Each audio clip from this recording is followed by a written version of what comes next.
When the question of the best Record of Ragnarok character comes up, the usual answers you see are Adam, Tesla, Poseidon, Qin Huang, etc, etc. In short, the competitors of Ragnarok itself. And although most of my favourites are also fighters from Ragnarok, 2 spots in my personal top 10 are filled by neither gods nor humans, but instead by Valkyries, and so today I want to shine a light on my favourite Valkyrie in the series and a personal favourite character of mine, that being Göll, and why her character arc has been slowly bubbling under the surface this whole time, and why I think she will be incredibly important in the climax of the series. So if you find yourself entertained at any point during the video, then consider liking, subscribing and ringing that bell. Anyway, on with the video. Göll, as we know, is the youngest of the 13 Valkyries, and throughout the story spends her time following around her big sister Brunhild, only to cry and cry and cry some more, after watching her precious sisters die before her eyes.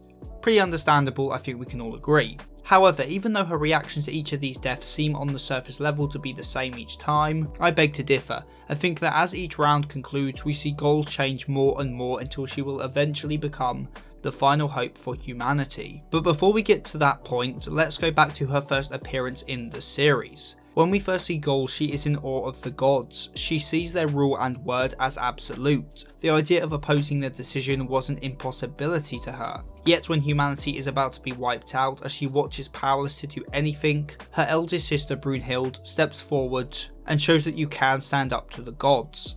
This is the first step to opening Göll's eyes. However, the most important part of this interaction is what Göll says after the fact. She admires her sister for risking her own life to save humanity. She calls her sister a tragic Valkyrie, and is amazed by how she is protecting humanity. And well, this may seem like a pretty normal reaction, and it is, but as we will see a little later in the video, this line of dialogue is not accurate in the slightest. With humanity's loss in round 1, Göll fell into greater despair. She called the gods children, and after realising her sister had died, she asked how Brunhild could allow this to happen. Didn't she care about the lives of her sisters? And pay note here how Göll prioritised the lives of her 12 sisters over that of all humanity. With the end of this round, we get a pretty good picture of Göll's character, an idealist who sees the gods as insurmountable, who would rather roll over than stand up and fight. In round 2, even though the knuckle dusters did not break, another of her sisters was taken from her. She still held hope. Even if Adam died, Regin and Leif would survive. And this shows that she still hasn't fully come into her role as a Valkyrie.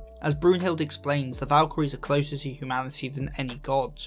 There is a bond between them, but Göll has still yet to understand this, shown by her thinking a Valkyrie could survive even if their partner died. She didn't understand that bond, and so she is yet to be worthy to fight for humanity, as she is one who still values her life and her sisters over humanity. And so with each loss the humans take, Göll again and again feels the sadness of loss. However, along with loss, Göll also found conviction, best shown with Leonidas' loss in round 9. We see Göll's usual crying routine as she thinks about her sister, but then instead of breaking down into tears, she stands up and she, with a determined look, says the reality of the situation, that if they suffer 2 more losses then humanity will lose.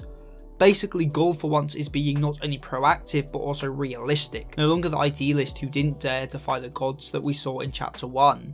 And what makes it even more of note is the contrast between her and Brunhild. She is calm, but her sister is crazed. As Brunhild slams the console not knowing who to send out next, Göll calmly assesses their options. That is because as we learn more about Brunhild and her secret objective, the roles of these 2 sisters change. And like in round 1 where Göll was emotional and Brunhild was logical, this time the one to show their emotions the most is Brunhild. Though to be fair, if you look back, hasn't Brunhild always been like this? Maybe Göll wasn't the child the whole time, and the biggest child of them all was Brunhild. I mean, it may be a coincidence, but did Göll not call the gods childish for seeing this as just a game? Not caring about the deaths of the fighters? And although I wouldn't say Brunhild is the same given the shrine she has to the fallen fighters, but she definitely is far more in line with a god's way of thinking than that of a human's. Brunhild after all has some secret agenda, a reason for Ragnarok aside from just saving humanity, aside from her duty as a Valkyrie. Now we don't know for certain, but as Buddha says, her real intentions may well be in relation to her ex, Siegfried,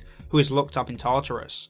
Now wouldn't that be something, Brunhild actually fighting for her own selfish reasons and not for the good of humanity and for her duty as a Valkyrie. This could lead to a moment of Göll discovering the image she had of her elder sister was a facade, and her having to stand opposed to Brunhild and not go along with her plans and instead fight for humanity, for what she has learnt to be the right thing by watching her sisters and their partners fighting throughout Ragnarok.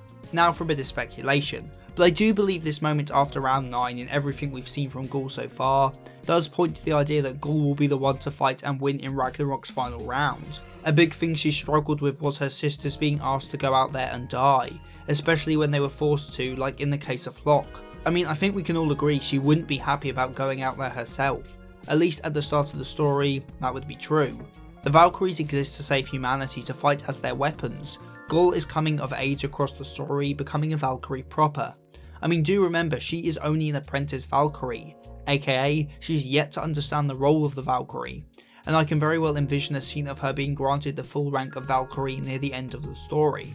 The fact she's being so proactive about Ragnarok now though makes it seem obvious to me that she as a true Valkyrie will not be asked to fight by Brunhild, but will fight by her own decision, aka she will step up to fight without being told to in order to save humanity and fulfill her role as a Valkyrie of her own volition.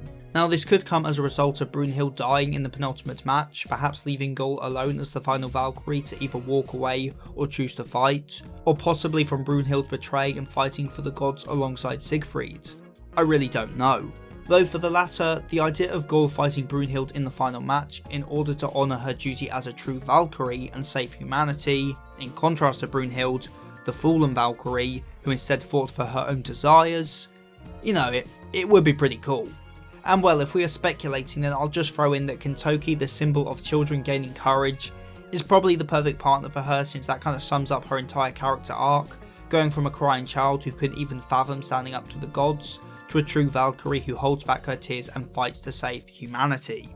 But that aside, I just wanted to close up the video by saying Göll is best girl and fingers crossed will be the Valkyrie to save humanity. Or in other words, the Valkyrie of the end, the Shumatsu no Valkyrie. Oh, and I guess this video came out on Christmas Day, so Merry Christmas everyone, or Happy Holidays, whatever you're celebrating. Ho ho ho ho! Merry Christmas! And if you want to support this channel even further, then perhaps pledge to my Patreon, or become a channel member, so you can get your name at the end of the video, like Hikari Desu, Rinjak9696, General Tonyos, Mr. Sputum, and Matthias Rowett. So with all that said and done, I've been Seth the Sin, the Deadly Sin of Geek, and I'm signing out. Stay safe, everyone.